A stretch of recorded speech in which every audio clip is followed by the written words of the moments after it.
Good afternoon, everyone. My name is Nicole Parker, pronoun she, her, and I'm the Director of Transgender Equality for Equality Florida. And I'm so happy to welcome you all to TransChat. It has been quite some time since we've done one of these. I'm super excited to be sharing space with you all today, and happy Trans Awareness Week. In a world that tells us that we're not human, in a world that tries to take away our rights, I'm here to stand firm and say that trans people are human beings just like everyone else, and we deserve our rights and our dignities like everyone. So I'm super excited to be sharing space with you today, and we have such a dynamic panel here. I would love to introduce Jasmine McKenzie, Ashley Figueroa. Hello, hello. Hi, hello there. Good. And Nathan Brummer will be joining us. He is going to be jumping on in a couple minutes. But first and foremost, I just want to thank you both so much for being here today. Happy Trans Awareness Week. I know that this is a week that's so important to our community for us to showcase who we are and to live authentically. So I want to dive right in, and I'll start with you, Jasmine. So tell me, how did you get into advocacy? And you're on mute. There you go. It was 2019. I attended a software organization. They had an event.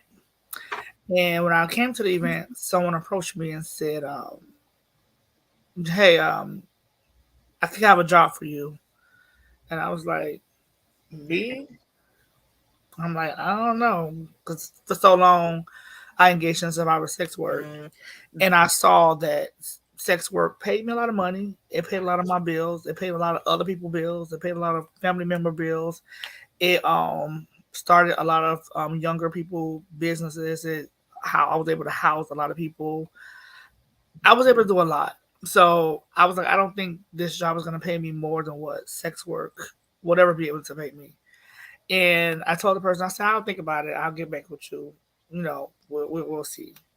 And as time went by and they, came back, approached me, and I was like, you know what, I'll give it a try because everybody was like, me being a house mother, me being in the community, me doing the work before I knew what organizations was, I was already doing it. I just didn't know. Back in 2007, 2008, when I would open up my house to, I had a 2-bedroom with like 15 people living in a 2-bedroom house, 1 bath, and I was, engaging in survivor sex work. I was paying the bills. I was putting clothes on their backs, food in their stomachs. I was saying, hey, you got to go to school. I was buying school supplies. I was on emergency contact cards. So it was just a lot at the time going on where I didn't know that I was doing this work.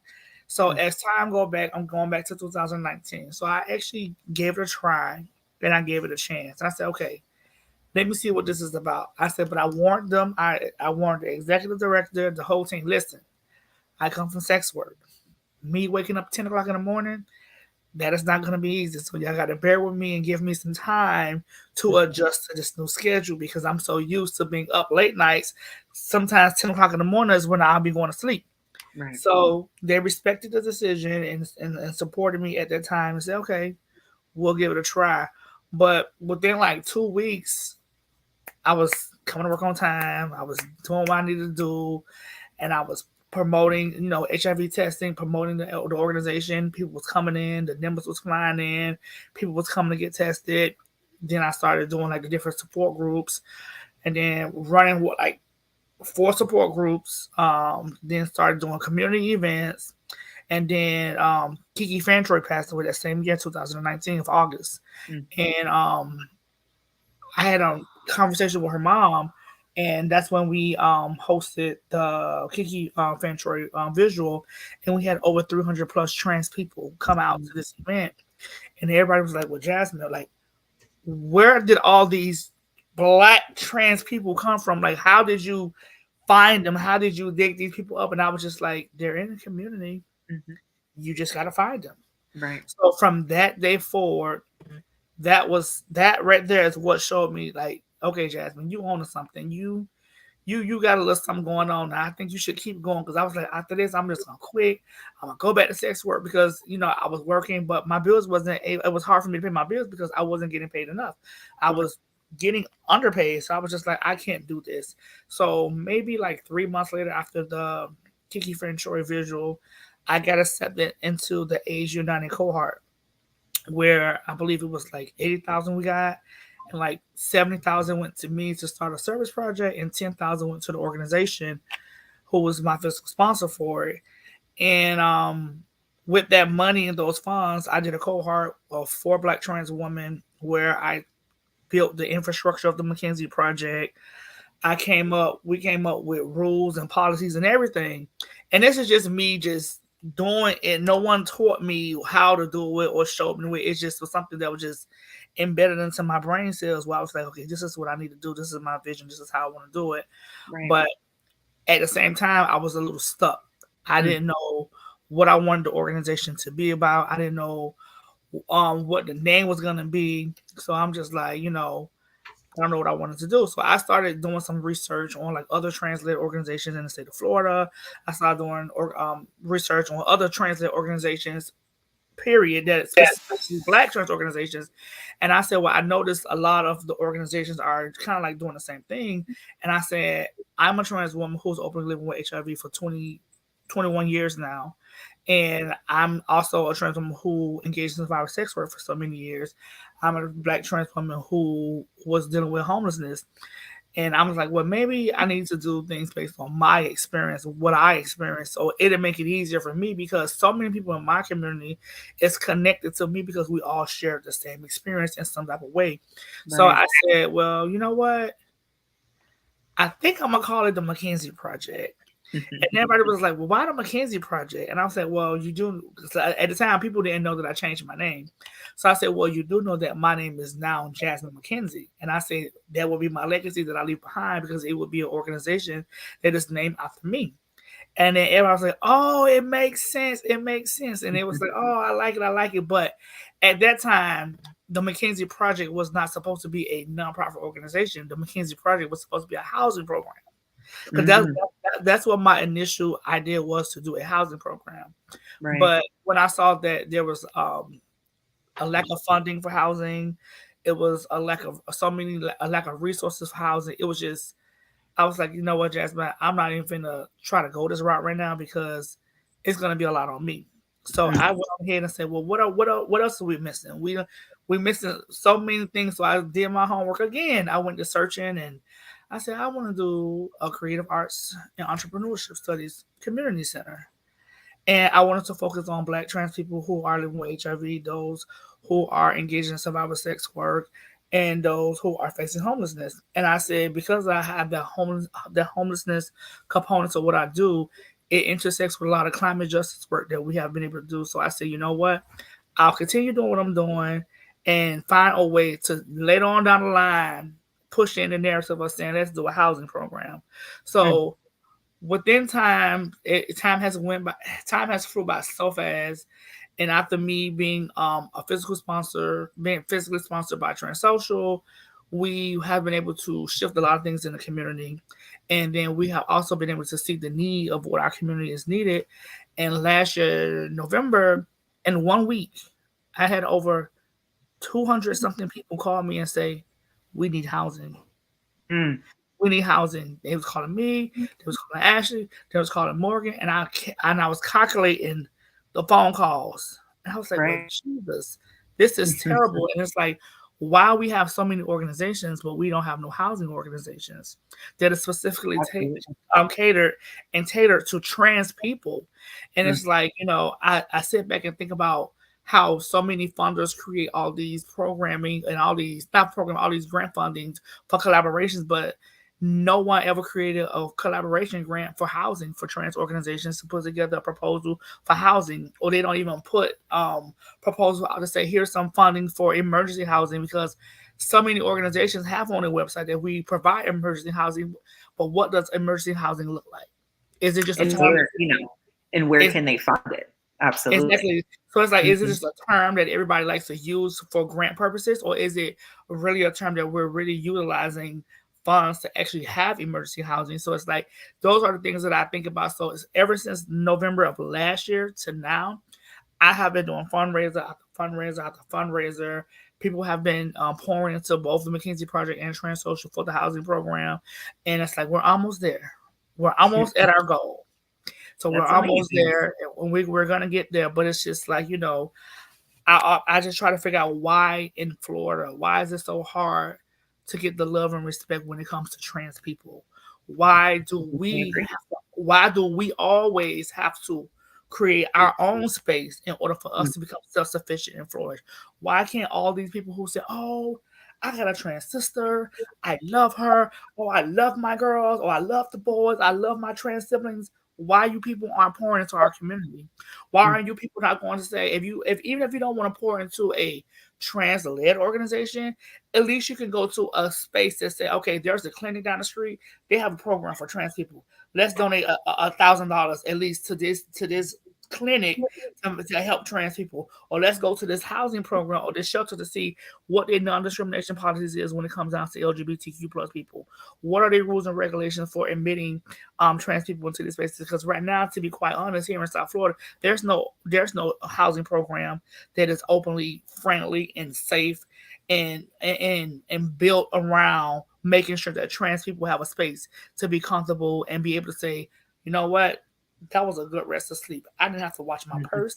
I didn't have to watch my bag. I didn't have to mm, watch my back. I was able to just come into this space and sleep freely. We don't have that space. So it's like we have to create that space. So now that's like another big component of what I'm doing now within the McKinsey Project. And we have found a name. It's called HOTS, which is an acronym for House of the South, because I wanted to be the first housing program in South Florida that is specifically dedicated to TGNC folks. And outside of that, I feel like I'm missing something, but I'm not missing something. Maybe I am. No, I'm not. So outside of that, we opened two drop-in centers, one in Miami-Dade and one in Broward County. Unfortunately, the one in Broward County, we have been having issues with the city of Dania Beach. We've been having mm, issues with people that's driving by saying, "We don't want you here. We don't want trans people here. Oh, we need you all to take these signs down." We had, like, free testing, free donations, free clothing, free food. Like, we had all this stuff on the gates and stuff, and they was like, "You have to take that down." We had the mm, signs from, like, the people that donated.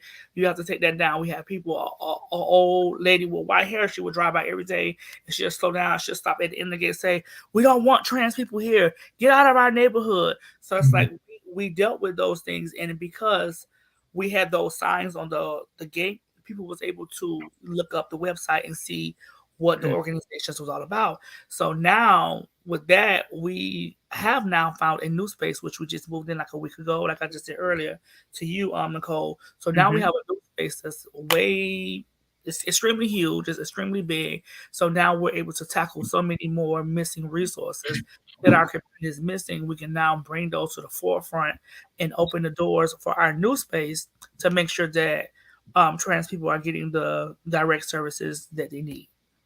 I love that. And, first and foremost, thank you for what you do. My love for you is endless. And, sometimes we just need people to take a chance on us. All of us got into advocacy in a different way. And a lot of us, trans and non binary people, it's very much, we didn't really see ourselves reflected in it and we didn't really know. But like you said, you were doing the work outside of the nonprofit community. And I just want to thank you for that. So we're going to circle back around a little bit more about the McKinsey Project. I do want to welcome Nathan. Nathan is here. Hey Hello. friends. Hello. Hello, phenomenal humans. So sorry my client meeting went late. It's okay. It's okay. Ashley, I want to jump to you. And so how did you get into advocacy? Yeah, so it happened, I want to say about 6 years ago. I was working at a bank and I had been there for the vast majority of my career as a professional individual. And I transitioned on the job. I was the first person to transition at the job. It was quite an interesting process because, I had identified before as a gay male, and then there was really no one that we knew of in the bank that was openly trans. So it was really scary because I kept hearing stories that, like our executive team were kind of very conservative and stuff like that. And so I had, thought, well, like perhaps I might lose a job or whatnot, but thanks to therapy and all that, I was able to know my rights within the jurisdiction in the city and the county, and knew that I was protected under those human services ordinances. So I went ahead, transitioned, and From there, I would say everything went fine, honestly. There was no issues or anything like that. But I kind of did feel that perhaps like me being more open as my authentic self in some aspect was going to affect my respect that I had within the company. So I kind of decided to do as much as I could of living a stealth life. And I did that for about a year and a half. And then one day I suddenly woke up and said, you know what? I'm so tired of acting a certain way, speaking a certain way, or anything like that, because I was afraid of people knowing that I was trans. Mm. So I decided that day that I was just going to be myself, my authentic self, anywhere, anytime. And that opportunity allowed me to meet other transgender individuals. I started going to a group that we had back then in Central Florida, T Network, which was a networking group for transgender individuals. And through there, I was able to network with a lot of community members. And from there, I saw a need for individuals to continue to uplift the voices and representing the transgender community. So I decided to leave banking. I was tired of sales. So I decided to leave banking and take some time off to transition into like something different, try a different career as part of my transitional journey. And I went to work for a clinic. I was there for a little bit over 2 years. Through that opportunity, I started doing a lot of advocacy work. I started working hand on hand with Gina Duncan, with you, Nicole Parker, and other individuals within the community and the state advocating for our rights. I have to say that that was one of the most rewarding things that I've done in my life. Because, back in the day, we had individuals that were, representing our community, but I would say visibility wasn't at a level where it is today here. Today we see a lot more trans individuals. And so that's the beauty of, how I got into advocacy, I would say. For me. Yeah, I love that. Thank you for sharing. And Nathan, how about you? How did you get into advocacy work? Oh, wow. Well, years ago, before transition, I was actually involved with Equality Florida when it started. Like its very first couple of years, I was sort of a young rebellious type. Let's just say there was a lot of leather blue jeans and scrappy looking t-shirts, but we were out protesting on the streets before we really had any progress. And I was on my own journey.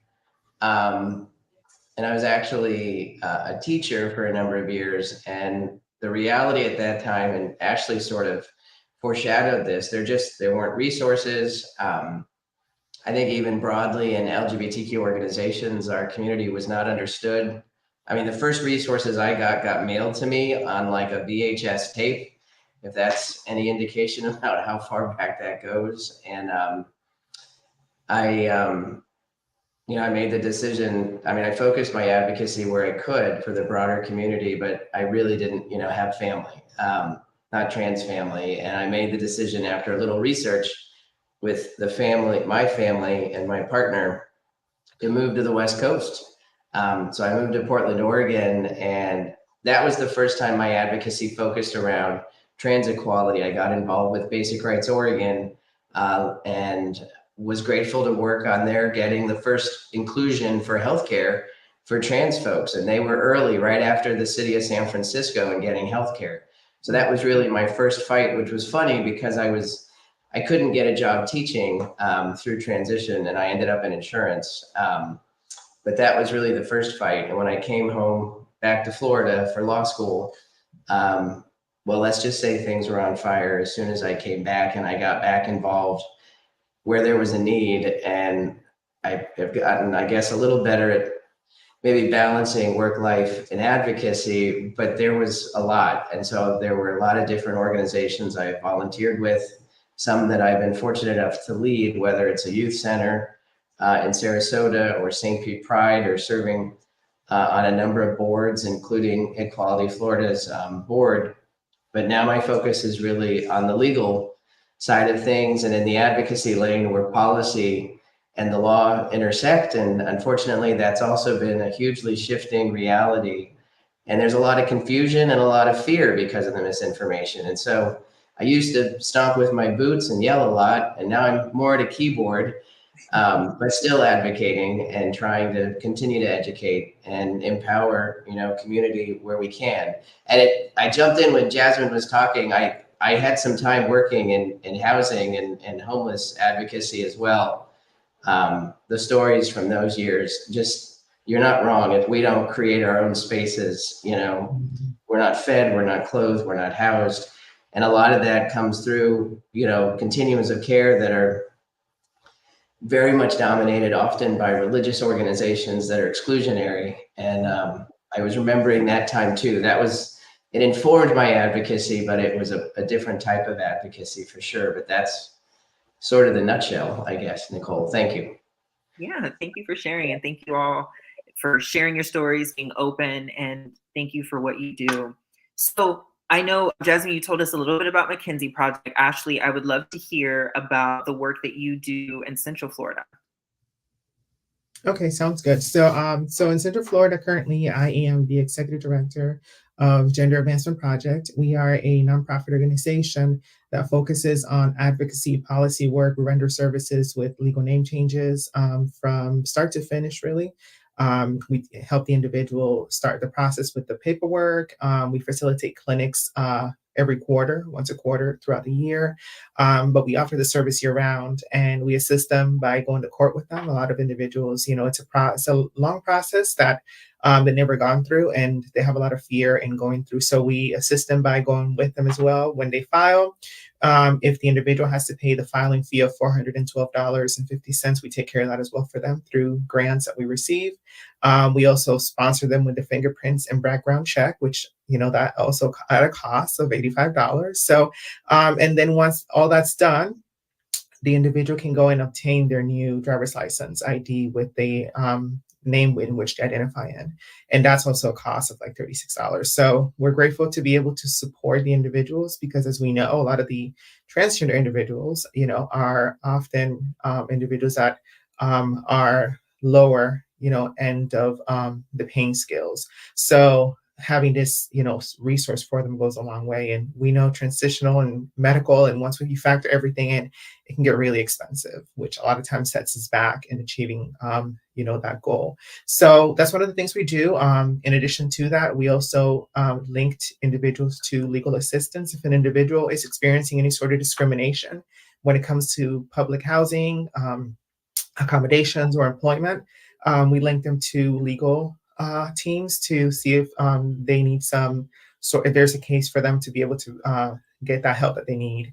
In addition to that, we work with local county, city, like I mentioned before, around policy and stuff like that. So that's really the work that I'm doing here in Central Florida, along with collaborating with other organizations that are also focusing, that are trans led by and for, and also uplifting new and emerging leaders that are here that are wanting to do the work. And actually, some of them are doing the work already, but adding that structure to the individual so they can have more of a program and they can get more support and funding for it. I love that. It's so incredible to see how many trans leaders are finding their voice and joining in the fight and creating programs and creating initiatives. That's such a beautiful thing to see. And that's so needed, in a world where it can be easy to, want to just say, I don't know what to do, or I don't know where to go. People are leaning in and people are working together. And that's beautiful to see. Jasmine, I wanted to ask you, so, this legislative session has been insane. And, as Floridians, we all, are tuned into different networks and different people. What are you hearing from your networks in South Florida? How are people feeling? How are people navigating through all of this mess that we're seeing?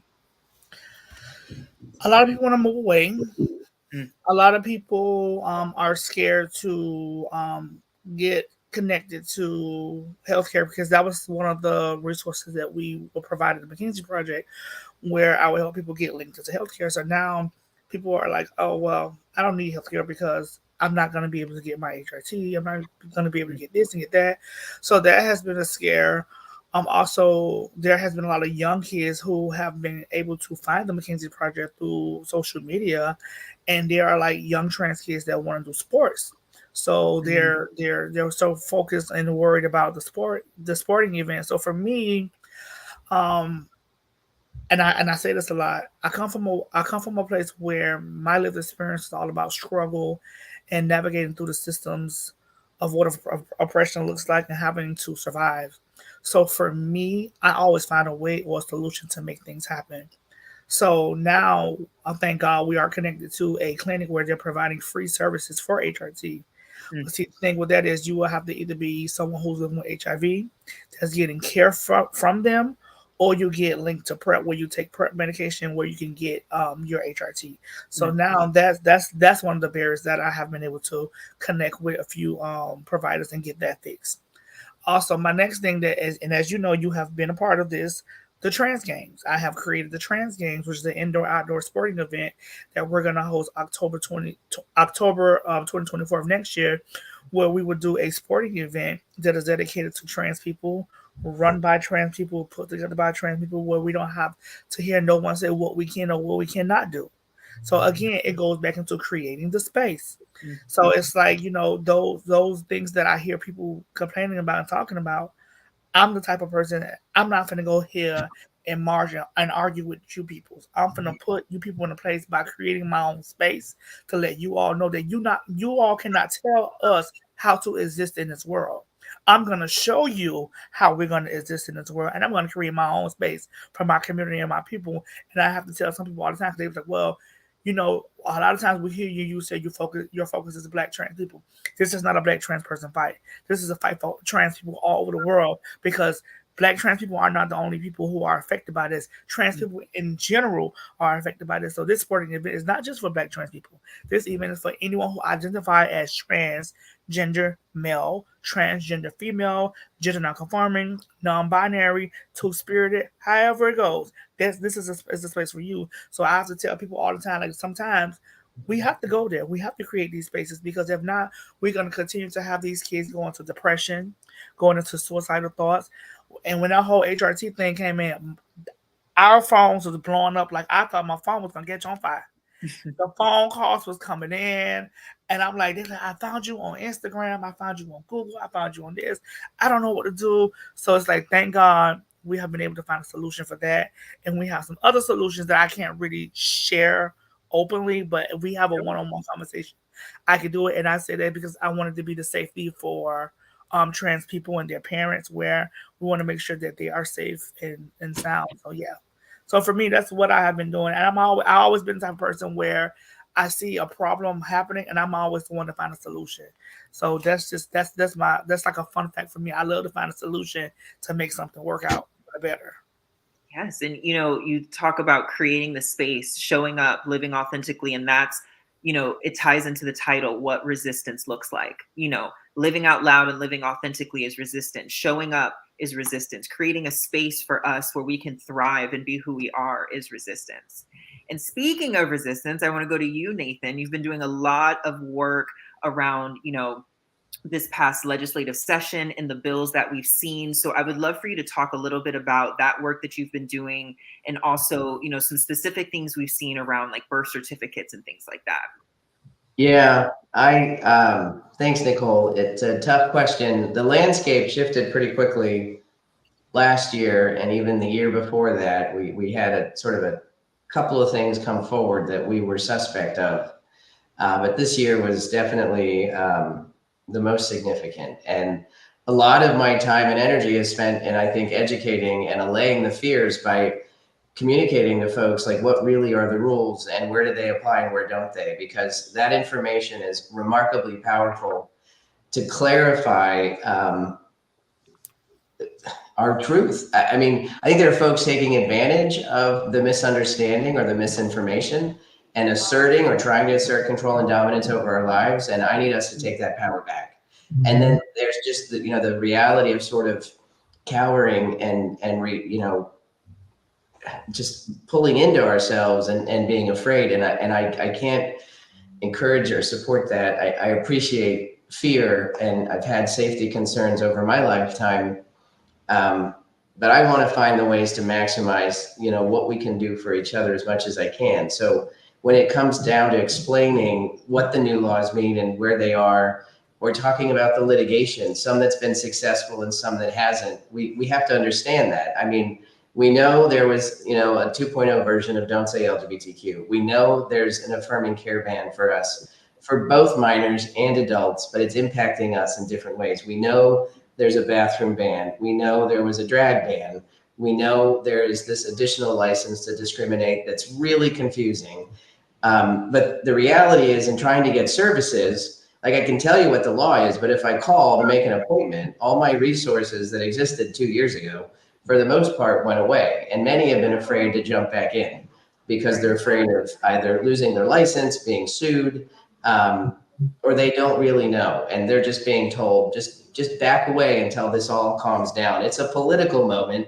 It'll all go away. Well, the reality is it hasn't. I lost my doctor. I lost the ability to care for myself, and I got to pay out of pocket for that. And that is a struggle.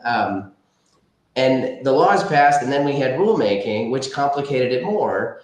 I mean, the short answer is the rulemaking often is going beyond what we know is the legislative authority that was granted. And so a lot of the conversation's been in the space of healthcare or education.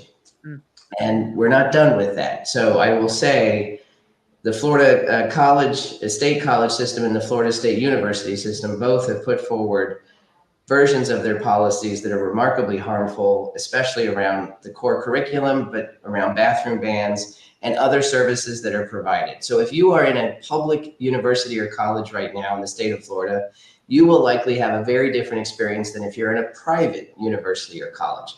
But I say that with intention because there are private universities and colleges doing great things. If I could brag for a minute, my law school had a drag show fundraiser Friday before last on campus to raise money for our LGBTQ scholarship that I helped some other alumni and students launch. Like we have good partners that are not, backing away, right? They're with us, and it's forcing, I think, us to have some tough conversations with new partners, but I think we're finding ways to make that work. And keeping track with the litigation, I think, is really tough. I think the Medicaid ban is an important one to highlight. What we know, unfortunately, although that Medicaid rule was found unconstitutional for both minors and adults, the reality on the ground is we're starting to get reports that not all prescriptions are being filled. And I think it's a little bit up in the air as to the reason. I don't know if there's intentionality there or misunderstanding, because the reality, we're confused. The providers, the insurance companies, all the different Medicaid providers, they're getting information or not getting information from the state of Florida. And so I would also encourage us to ask and question and self-advocate, because it may be it was just a harmless error. And if it's not, then report the discrimination. Report it to, Equality Florida's discrimination page. Call Ashley, call Jasmine. We'll huddle up. And it's one of the reasons we've launched a Lawyers for Equality project to sort of get all this information together amongst a group of us attorneys, many of whom I'm sure you all know, to just be a brain trust to figure out how to respond to this. Is there bad actors and intentionality, or is this just something that we got to figure out workarounds to? The healthcare challenge right now, the most exciting news there, to be frank, is that not only was the case, originally for minors, the complaint was amended to add adults, and then a couple of weeks back, it's a class action lawsuit. We've been certified in a class. So we are all a part of this fight, and it's going to trial December 13th. Now, it might take a while, but the fight continues, right? So that's a good thing to pay attention to. And of course, we know the drag ban got reversed. That was good. That was the Friday before St. Pete Pride. So I was pretty happy about that up here. But some of the other challenges have not gone as well. We had a challenge brought forward around the bathroom ban before the Trans March in Orlando that didn't move forward. But there were reasons for that had to do with standing, which is legal stuff I won't get into. But I think there's still some opportunities to challenge these things. And really, it's reporting the discrimination when it happens. It's reaching out to come out with strategies. The impacts, the harms on the ground are varied. It depends on where you are in the state, what's happening. And this information sharing, what you're hosting, Nicole, and what Jasmine and Ashley are doing, this is what we've got to do to get through this. But I will also say, one of the other hats I'm proud to wear is serving as president of the Florida LGBTQ Democratic Caucus and turning out and voting.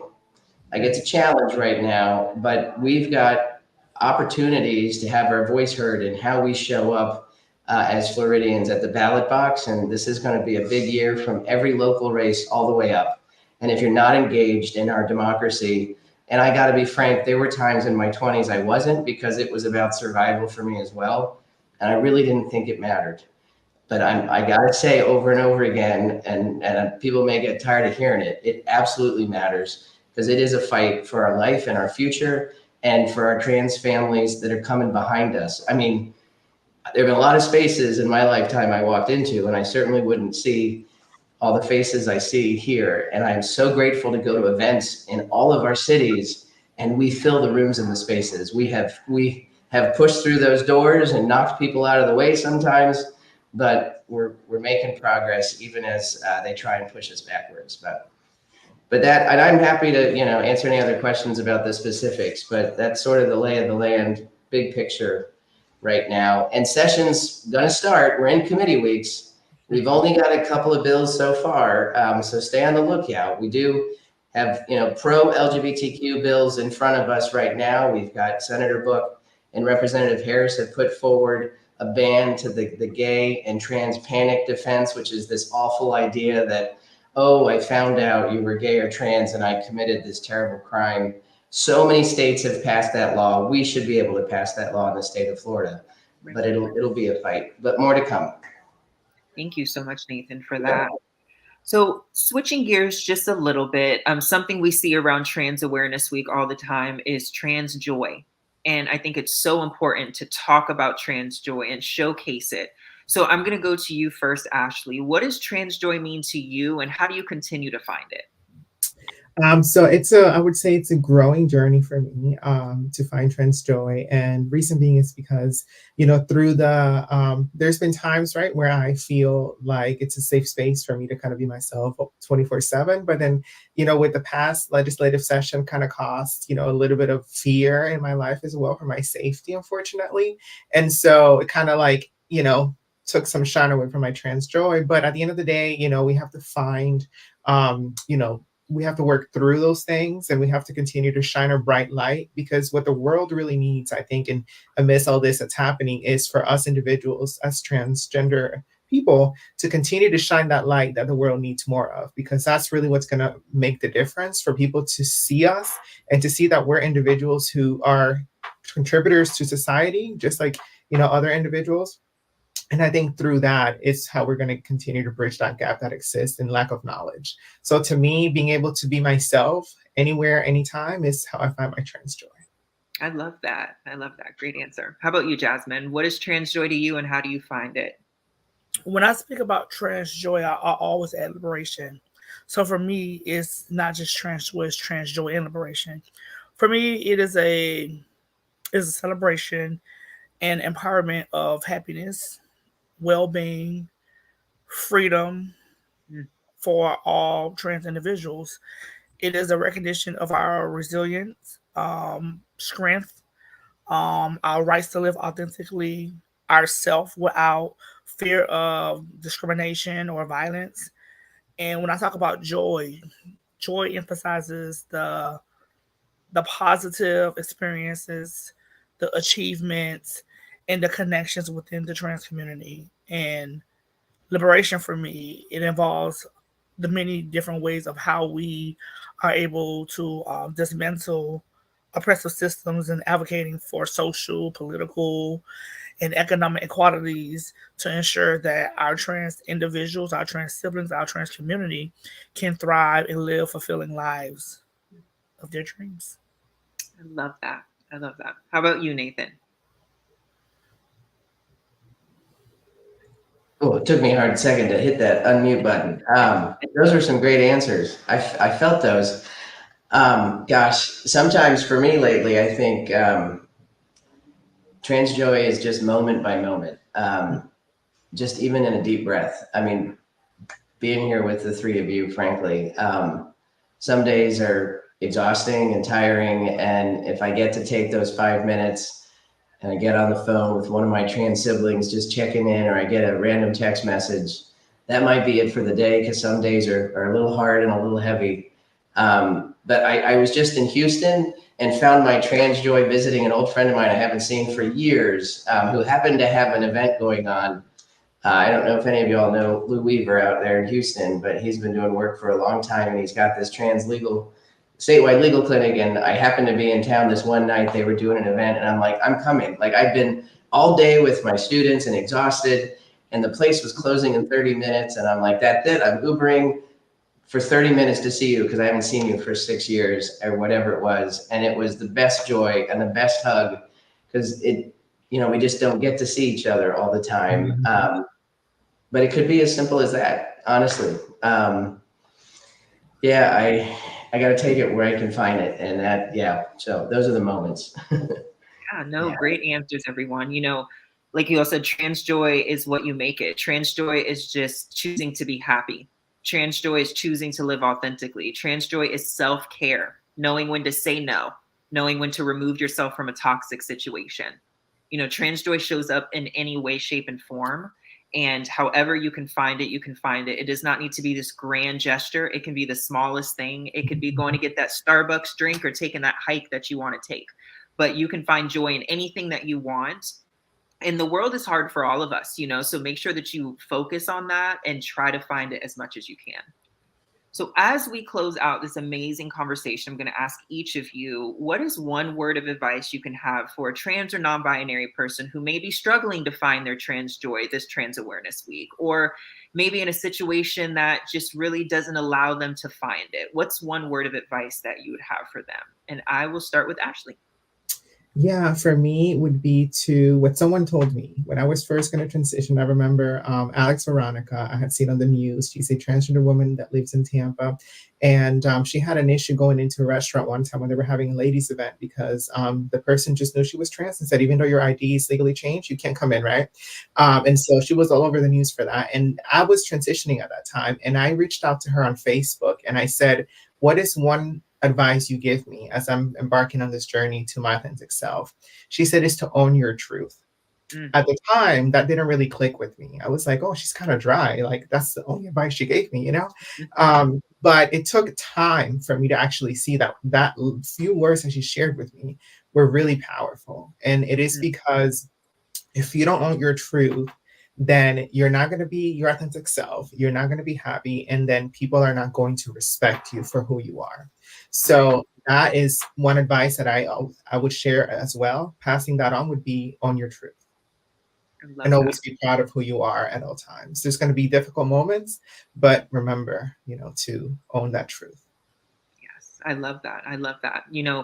100% own your truth and be patient with yourself. Give yourself grace. You know what I mean? Owning your truth takes a while. This is a process of just self-love and finding yourself and finding who you are. So if one day you're not necessarily there, it doesn't mean you won't get there. Celebrate those small wins and own your truth. I absolutely love that. How about you, Jasmine? I would say never let someone tell you how to exist. Absolutely. 100%. The way that you show up is 100% valid. How you express yourself is valid, and never let someone show you how to exist. I love that. And how about you, Nathan?